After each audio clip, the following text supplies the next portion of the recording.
안녕하세요. 라이프스쿨입니다. 오늘 메디컬 사이언스 시간에는 당뇨에 대해서 준비해 보았습니다. 당뇨라는 말은 영어로 diabetes mellitus인데요. diabetes라는 말은 오줌을 많이 눈다는 의미이고 mellitus는 꿀처럼 달콤하다는 의미입니다. 당이 포함된 오줌을 많이 누는 당뇨병의 특징을 잘 반영하고 있습니다. 당뇨에 대해서 많은 분들이 헷갈리는 부분이 바로 1형과 2형의 구분입니다. 둘의 차이를 아는 것이 가장 중요합니다. 먼저 1형 당뇨에 대해 알아보겠습니다. 정상적인 신체는 췌장에 랑게르한스 섬이라는 조직이 있고 이 조직 안에 있는 베타세포라는 곳에서 인슐린을 만들어냅니다. 만들어진 인슐린은 식사 등으로 인해 높아진 혈중 포도당을 세포 속의 글리코겐으로 저장시키며 이러한 과정을 통해 우리 몸의 혈당 수치는 자연스럽게 낮아집니다. 하지만 1형 당뇨는 베타세포에 문제가 생겨 인슐린 자체가 만들어지지 않거나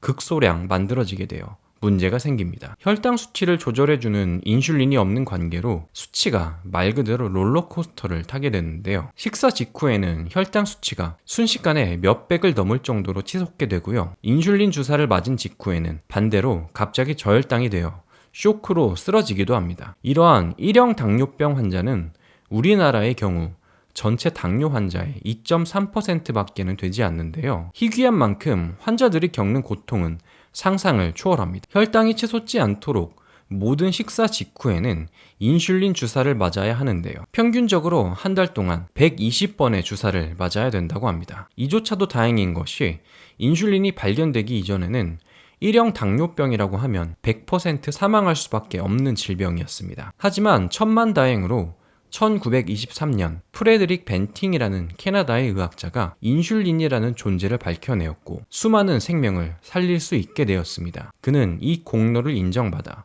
노벨상을 받게 되었습니다. 다음은 후천적인 당뇨라고 알려져 있는 2형 당뇨입니다. 대한민국 당뇨 환자의 대부분을 차지하는 형태인데요. 베타세포에서 충분한 양의 인슐린을 분비하는데도 불구하고 이를 세포에서 제대로 받아들이지 못해 결과적으로 고혈당 상태가 되는 것입니다. 이러한 상황을 인슐린 저항성이라고 표현하기도 합니다. 인슐린 저항성을 좀 더 쉽게 설명해 볼까요? 식사를 통해 와르르 쏟아진 혈당들은 세포의 문을 열고 세포 안으로 들어가야 하는데요. 닫힌 문은 인슐린이라는 존재가 열어주게 되는데 가볍게만 밀어도 열리는 문이 있고 있는 힘을 다 주어도 잘 안 열리는 문이 있을 것입니다. 문이 무거우면 혈당들이 세포 안으로 제대로 들어가거나 나오기가 힘들 것이고 우리 몸의 혈당은 롤러코스터를 타게 될 것입니다. 이때 이 문이 무거운 정도를 인슐린 저항성이라고 부릅니다. 인슐린 저항성에 가장 큰 영향을 미치는 것은 바로 비만인데요. 더 정확히 말하면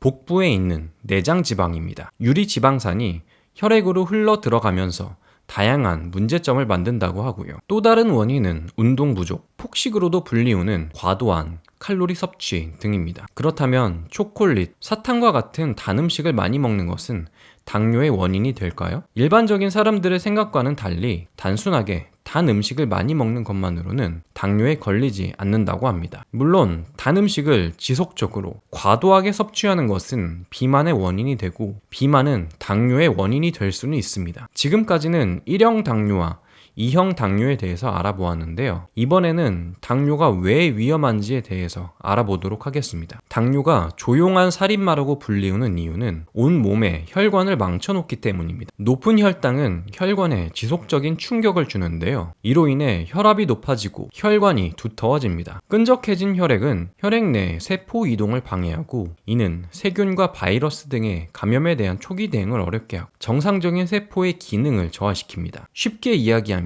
혈액이 닿는 모든 곳이 다 망가질 수 있습니다. 방치된 당뇨병은 말초 혈관부터 망가뜨려 실명, 손가락이나 발가락 괴사, 신부전증을 지나 결국 심장마비로 사망하게 됩니다. 당뇨는 이처럼 무섭고 심각한 병임에도 불구하고 많은 사람들은 그 위험성을 간과하고 있습니다. 당장은 티가 안 나기 때문이죠. 하지만 우리 몸의 모든 부분은 다 소모품이며 혈당을 조절해주는 능력 역시 끝이 있는 소모품입니다. 오늘 준비한 내용은 여기까지입니다. 오늘 강의를 통해 많은 분들이 당뇨에 대한 경계심을 가지고 자신의 몸을 좀 더 살피셨으면 좋겠습니다. 다음 영상에서 찾아뵙겠습니다.